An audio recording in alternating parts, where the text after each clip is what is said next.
Tough loss for the Giants in the Motor City as they fall to the Lions in overtime, 34-27. Let's talk some Big Blue football. We're going to do it with the great Giants content creator, Adrianna Lafolla. You know her as New York Giants fangirl, and she joins me now. Adrianna, I would ask how you're doing, but the Giants just blew another fourth quarter lead, so that means probably not good. But how are you anyway? Outside of that, I'm doing great. Good. Thank you. That is good to hear. So let's get into it. Not outside of that. We're going to get right into it, Adrianna. And there's so much to get into in this game. But the Giants, they had a double-digit lead in the fourth quarter, and they blew it, as I mentioned. At this point, for both myself, you, all the Giants fans out there, they've seen this movie before. So here's the question. Who is responsible for these defensive collapses? Is it on the players, or is it on defensive coordinator Shane Bowen with how the defense continues to blow double-digit leads late in games? I think it's on both. The concern for me is that, like you said, we've all seen this movie before. It's the same thing over and over. And when the players are playing their hearts out and a rookie like Darius Alexander has 2 sacks and Nacho has a sack and they got some incredible stops on third down, they're able to do it. So the players are capable of executing. I don't know why all of a sudden at the end of the fourth quarter when there's 2 minutes left, they can't do it. So I think a lot of it falls on the coordinator to put them in a place to succeed. I know there's a lot of talk right now. Why wasn't Dexter Lawrence on the field for that last drive? According to Mike Kafka, he was dealing with an injury that flared up a little bit, and that's why he was off the field. But, you see that, and you're immediately like, here we go again. One of the best players on the defense is not on the field, and that's on the coordinator.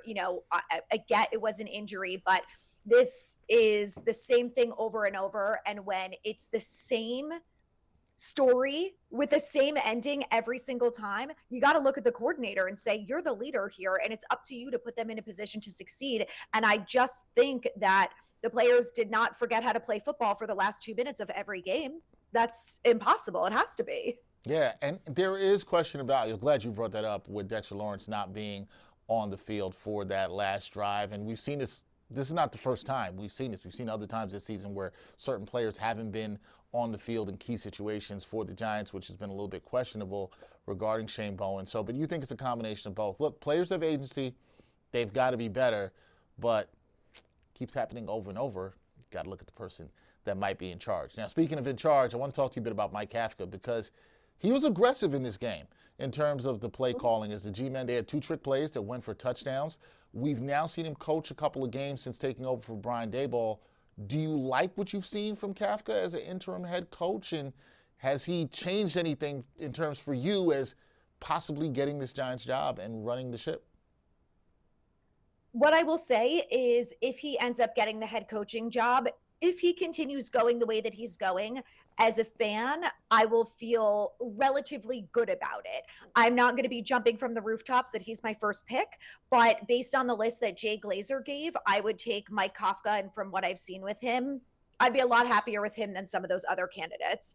So I think there were 2 things that Mike Kafka said in his initial press conference when he was the interim head coach. He was going to be accountable and he was going to be aggressive. And he has stuck to his word on both of those things. And I really respect that about him. And one of the things that I had such a problem with Daboll was that he wasn't aggressive anymore, and you really felt like he was playing not to lose. And I like that Kafka is playing to win. I know, I've already seen it, that fans are killing him for not going for the touchdown to go up by 6. And I get it, but like you just said, we've seen this story before. Do you trust the defense to make a stop when it matters, when there's 2 minutes left in the game?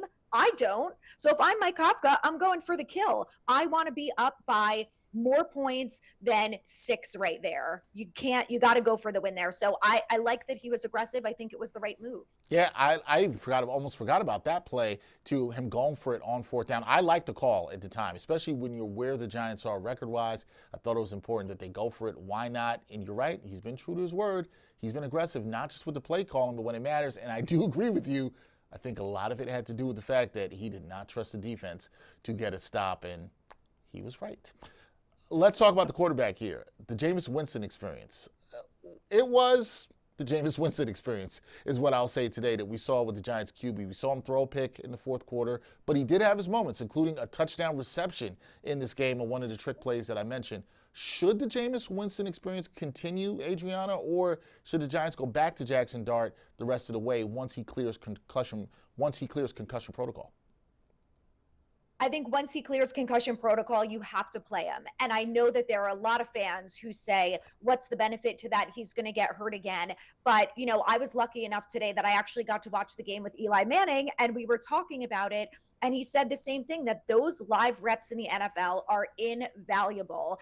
And I think Jackson Dart learned a really tough lesson that, my teammates can appreciate that I'm tough. I can show them that I can take the hits, but now I'm missing games because of it. And, he's lucky, I think, that the offense is able to continue well under Kafka and Jameis, and they're still able to put up points. But if he's out there, they do have a little bit better of a chance of winning. He's probably not throwing some of the interceptions that are part of the Jameis experience that we're all so well aware of at this point.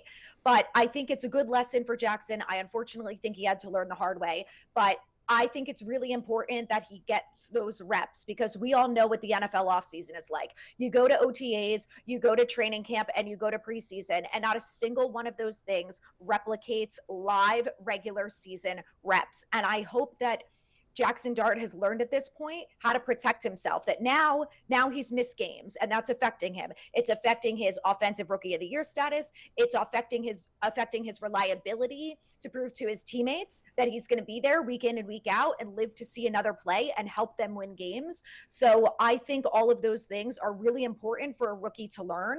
And I think he's got to get out there and he's got to continue to improve. And I love Jameis. I think it would be great to continue to watch him. If Jackson Dart wasn't a rookie, I would say, forget about it. I'm not worried. But he also is dealing with some adversity with the fact that his head coach, the guy that vouched for him and basically picked him and made sure that Joe Schoen drafted him, is gone. So now I know Mike Kafka is still calling the plays, and there's probably not going to be a wildly big difference between when Dable was the coach and now Kafka from Jackson Dart's perspective, but it's still going through adversity, and he still has to go out there and say, I can still get through my reads. I can still make smart decisions. I'm going to slide when it matters, and I'm going to take the hit when it matters, but I'm going to make smart decisions. And you don't learn that from the sidelines. You learn it from being on the field and taking those reps. Yeah, got to get those reps, and you're right, there's still a lot more learning for Jackson Dart to do, and we'll see if he's able to get that down the stretch in the final weeks of this season. All right, Adrianna, let's try to do this.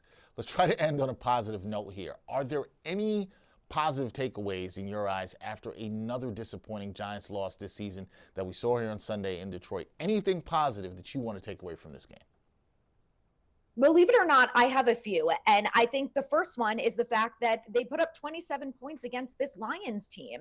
And, I went into this game thinking that they're definitely going to get beat in the run and they're going to get beat in the pass. And look, they still gave up 400 yards of offense, but Jameson Williams was not a huge factor. Amon-Ra didn't put up insane stats. Gibbs obviously did, but you didn't see a lot from Montgomery. So in the grand scheme of things, was it a tough game for the defense? Yes. You have rookie Darius Alexander, who ended up with 2 sacks, who so many fans were questioning by week 3. Why are we not seeing him on the field? He's a 3rd-round pick. We need him out there. And Andre Patterson, the defensive line coach, said, we're still working on technique. He's going to play when I think he's ready. And he has drastically improved. I think today was a great game for him. Really important for that. Javon Holland gets, I think, his first interception of this season, maybe his second. So that, I think, was a nice takeaway to have. And then the offensive line. Aiden Hutchinson is one of the best that's out there. And the fact that Jameis had all day on a lot of plays to make smart decisions. They had 2 trick plays that worked. And not only did they worked for touchdowns. I said to my mom, I feel like the last time I saw the flea flicker, it was the end of Daniel Jones' career with the Giants, and it was a failed flea flicker. So to see 2 successful plays like that, I like the aggressive play calling. Guys stepped up when it mattered. Darius Slayton, Wan'Dale Robinson had an unbelievable game. He's really making a case for this front office that you have to re-sign him because he's been really productive this year.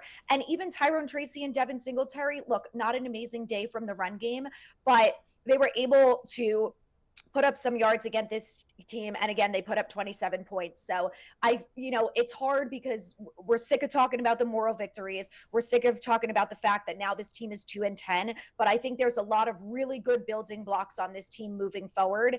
And when we're not competing for the division and we're not competing for the playoffs, that's what you look for every week. And we're probably going to have Jackson Dart back next week. So it's going to be fun to watch our rookie quarterback play again, too. All right. I know you're excited to see Dart back on the field. We'll see if that happens. Agreed. There are some positives for the Giants here, and you're right. They put up 27 points against a pretty good defense that had, coming into this game, had allowed the 5th fewest yards in the NFL. So nice showing by the Giants offense here this week. That is Adrianna Lafolla. Check her out. New York Giants fangirl, doing a lot of great in terms of Giants content creation.